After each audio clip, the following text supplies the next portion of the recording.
نبی کی شان بیان کرے. اور سلمان علیہ السلام کو رب علم غیب یہ دے کہ وہ آ کر وہی کیڑی کو اٹھائے، اپنی تلی پر رکھے، ان سے بات کرے کہ تم نے یہ بات کی تھی، تو محمد عربی کا کیا عالم ہوگا. جو پوری دنیا کے نبی ہیں، جو سارے نبیوں کے امام ہیں. اور دوسری بات یہ، نبی کا مطلب کیا ہوتا ہے؟ علم غیب بتانے والا، غیب کی خبر بتانے والا. یہ اٹھائیں آپ اعلیٰ حضرت کو، فتاوی رضویہ کو، اعلیٰ حضرت کے کنز الایمان کو ترجمے سے بتائیں.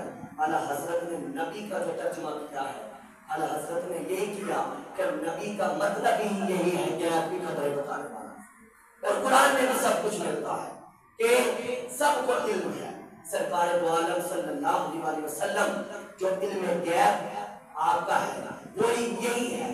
اور سرکار صلی اللہ علیہ وسلم علم غیب اسی طرح بتایا کرتے تھے. آقا علیہ الصلوۃ والسلام کے علم کی یہ بات ہے.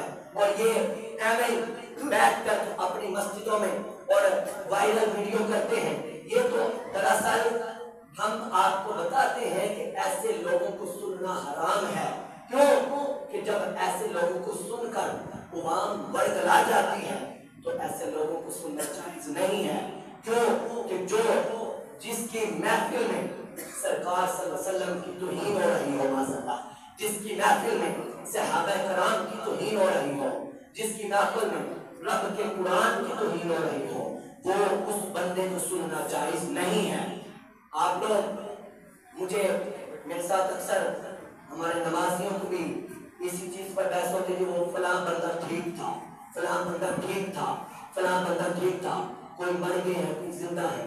ہم کہتے ہیں کہ وہ کیسے ٹھیک ہو سکتا ہے جس کا ایمان ہی مکمل نہیں ہے ہمارے مصطفیٰ پر. ہم تو اس کو مانتے ہیں جس کا ایمان یہ ہے کہ مصطفیٰ صلی اللہ علیہ وسلم یہاں پر کھڑے ہیں تو دیوار کے پیچھے بتا دے کہ کیا ہو رہا ہے. اس کا ایمان یہ ہے.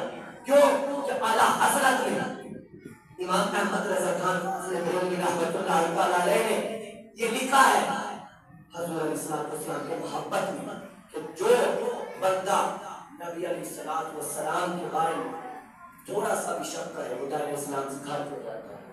کیوں کہ نبی کی ذات شک والی نہیں. کوئی کہے کہ جی ہمیں اس چیز کا ڈاؤٹ ہے کہ یہ ایسے ہے، کیونکہ اعلیٰ حضرت نے ختم نبوت پر بھی یہی بات لکھی ہے. اعلیٰ حضرت نے کہ اگر کوئی بندہ، کسی بندے نے کہا ہے کہ میں اللہ کا نبی ہوں مجھے مانو، تو وہ کوئی دوسرا بندہ اٹھ کر کہے کہ میں تجھے کب مانوں گا، تو کوئی معجزہ دکھا. کیوں کہ اس کو اگر آزمانے کے لیے وہ اس سے کہے، حالانکہ اس کا ایمان تھا کہ نبی علیہ السلام آخری نبی ہیں، لیکن اس نے اس کو آزمانے کے لیے کہا، تو اعلیٰ حضرت کہتے ہیں نبی اس دائرۂ اسلام سے خارج ہو جاتا ہے. کیوں؟ اس نے پوچھا کیا، ایسے بندے کو منہ لگایا کیا. جب اس نے یہ کہا کہ میں اللہ کا سچا نبی ہوں تو اس کا کام یہ تھا کہ اگر وہ اپنے نبی پر ایمان رکھتا ہے تو اسی وقت اس کو قتل کر دے. کیوں کہ نبی علیہ السلام کہ یہ حکم ہے کہ جو دوسرا جھوٹا نبی اٹھے، کوئی بھی نبوت کا اعلان کرے، اس کا حل یہ ہے کہ اس کا سر اس کے تن سے جدا کر دیا جائے. یہ سرکار کی حدیث ہے. اور اب یہاں پر کوئی کہے کہ وہ فلاں بندے کو پوچھے، وہ فلاں بندے کو دیکھے، تو یہ دیکھنے دکھانے پر ہی اپنا ایمان چلا جاتا ہے، انسان دائرۂ اسلام سے خارج ہو جاتا ہے.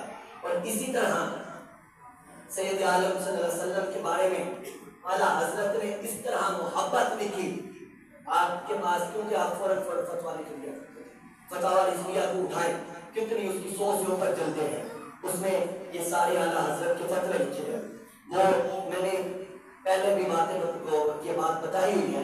اعلیٰ حضرت یہ جو کہتے ہیں جس نے کراچی میں بکواس کی ہے، طارق مسعود جو ہے اس کو تو مفتی بھی نہیں کہنا چاہیے، اس کے علم کے اوپر لعنت ہے. کیوں کہ جو حضور علیہ السلام کی شان میں گستاخی سرعام کرے، جو قرآن کی گستاخی کا سرعام کرے، جو کہے کہ ہم قرآن کو صحیح، قرآن کی گرامر ہمیں صحیح سمجھ آتی ہے، صحابہ کو سمجھ نہیں آئی. معذرت، صحابہ نے غلط لکھا اور ہم نے گرامر اس کی درست کر دی ہے. معذرت، تیری اوقات کیا ہے کہ تو قرآن کی گرامر کو صحیح کرے؟ تجھے پتہ ہی نہیں تجھے تو یہ نہیں پتا کہ بسم اللہ کے حروف کتنے ہیں اور بسم اللہ کے اوپر زیر زبر آئی کس مطلب کے لیے، تجھے یہ نہیں پتا محمد صلی اللہ علیہ وسلم کے نام پر جو پیش مت وغیرہ آئی ہے وہ کس طرح آنا، وہ کس مطلب کے لیے آئی ہے، اسے تو یہ نہیں پتا، اور کہے کہ ہم قرآن کی گرامر کو صحیح کرتے ہیں، یہ قرآن کی گرامر صحیح کر رہے ہیں معاذ اللہ، اور شان کی حضور علیہ السلام اور قرآن کی شان میں گستاخیاں کریں۔ اب ایسے لوگوں کو نے یہ جو بکواس سنتی اور ہماری عوام میں سے اٹھ کر کوئی بندہ کہے کہ وہ بندہ ٹھیک تھا، ہم کیسے مان لیں کہ وہ ٹھیک تھا؟ میری بات میرے دوست کو سمجھ لو، میرے بزرگ بھی بیٹھے ہیں، میرے بھائی بھی بیٹھے ہیں، میرے دوست بھی بیٹھے ہیں، سارے بیٹھے ہیں، میری بات سن لو، جب بھی کوئی بندہ ایسے لوگوں کی گواہی دے گا وہ بھی اسلام سے خارج ہو جائے گا۔ کیوں کہ یہ میں سنت کے ساتھ حدیث بتانے لگا ہوں، سید عالم صلی اللہ علیہ وسلم کی سنت کے ساتھ حدیث ہے، حضور فرماتے ہیں کہ جو بندہ جس کا ساتھ دے گا کل قیامت کو اسی کے ساتھ اٹھایا جائے گا، جس کی گواہی دے گا کل قیامت کو اسی کے ساتھ اٹھایا جائے گا۔ اور اب فیصلہ آپ لوگوں کے ہاتھ میں، اور یہی بندہ بکواس ایسے کرے اور ان کا ایمان دے کے اعلیٰ حضرت نے کیا لکھا ہے، فتاوی رضویہ 17ویں جلد اٹھائیں، اعلیٰ حضرت لکھتے ہیں، اس نے کہا ایسے دیوبندی ایک بندے نے کہا کہ جی گھوڑے کا گدھے کا خیال نماز میں آئے تو نماز ٹوٹ جائے، نماز نہیں ٹوٹتی کیونکہ وہ ایک ایسے ہی ہوائی خیال ہے، گھوڑے کا گدھے کا خیال آ جائے نماز نہیں ٹوٹتی، سرکار علیہ الصلوۃ والسلام کا خیال آ جائے تو نماز ٹوٹ جاتی ہے۔ اب یہاں پر تعظیم مصطفیٰ ہے جو میں بتانے لگا، سرکار کی تعظیم کیا ہے، وہ یہ ہے وہ کہیں کہ گدھے کا گھوڑے کا خیال آئے تو نماز نہیں ٹوٹتی، نماز سمجھ جاتی ہے۔